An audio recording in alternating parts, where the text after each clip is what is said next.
Well, we know this morning that there was only 10 reporters allowed inside of the courtroom. Myself and Dave Bowman come in here. Dave, we were the only two local reporters in there, learning now that they're calling him Ryan Wesley Ruth in Magistrate McCabe's courtroom. What do you know?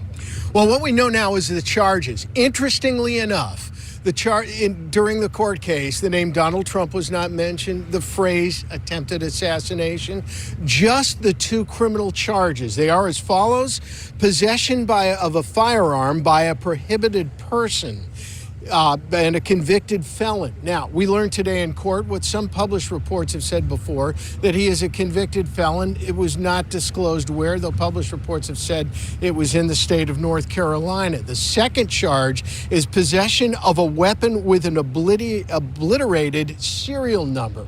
Apparently, the weapon that was found at the scene just outside the golf course had the serial number attempted to be filed off.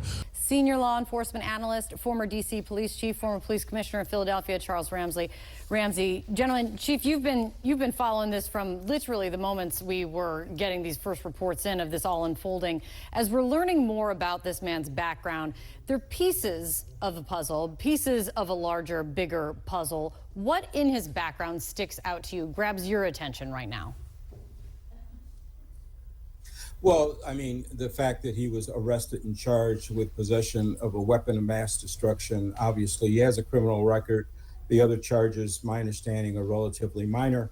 But as John Miller just mentioned, we don't know the disposition of that particular case. But obviously that stands out. The other thing that stands out to me is an open question, and that is, how did he know the president was going to be on the golf course? I mean, this is an individual that apparently has scouted it out. When you look at the map, you see a roadway very close to holes 5 and 6, which it would make sense that that would be a location. If you were going to try to take a shot, it would be closer, and would give you an opportunity to do so, and also give you an escape route too. So, you know, his planning, which was obviously present for this, but those are the kinds of questions that need to be answered. Hopefully we start to get some answers today. Chief, I want to play once again what we heard this morning from the sheriff of Martin County, Florida. This is where this man, the suspect, was taken into custody. Listen to this. His demeanor was perplexing in some way, despite the fact that we had numerous people out with rifles, uniformed personnel, a helicopter, interstate shutdown. He was as calm as if he was going to a Sunday picnic. Chief, what does that tell you? Well, it's not normal. I mean, average person, you get stopped by police and you've got weapons pointed at you, you certainly would not be calm and collected. But, you know, this is an individual that had planned this, was very cold and calculating. And so it's not surprising that his reaction would be like that. And again, to me, that points toward his involvement in this. And I'm sure that, you know, Secret Service, FBI have probably already confirmed that he was the individual that was seen there. We have to remember now, a witness actually saw him leave that area and had the presence of mind to take a photograph of both the car and the license tag. So he's there. They can put him there.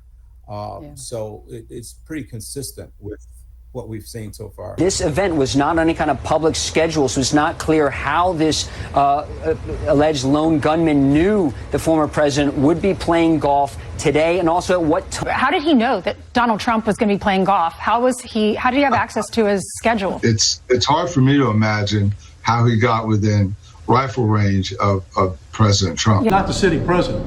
If he was, we would have had this entire golf course around it. But because he's not, the security is limited to the areas that the Secret Service deems possible.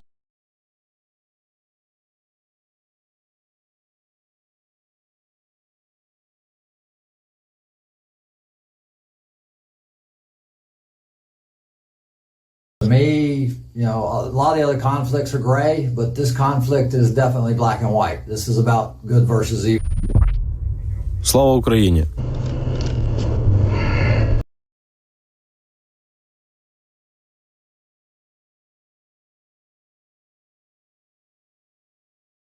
The Ukrainians have a right to fight back. I don't do paper, though. I don't care if you do paper or not. I'm looking for revolutionaries. I'm looking for people who want to take this whole system down. Bro, I'm a veteran. Like, do you need me? What kind of veteran are you? Bro, I served in Nuketown.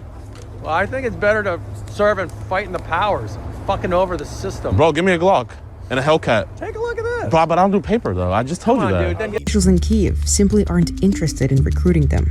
Ukraine is reluctant to be cooperative. That's Ryan Ruth, a U.S. citizen who set up the International Volunteer Center in Ukraine to help connect foreigners to Ukrainian military units. Now I'm talking to over 100 soldiers every day, and pretty much everybody, all of my contacts in Ukraine, they were adamant and pretty much yelled at me every time that I suggested that we bring in Afghans. We talked about, you asked before, what is the greatest national security threat to the United States? It's Donald Trump.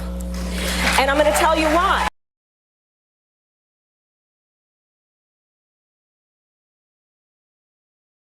I think the American people are going to be shocked, astonished, and appalled by what we will report to them about the failures by the Secret Service in this assassination.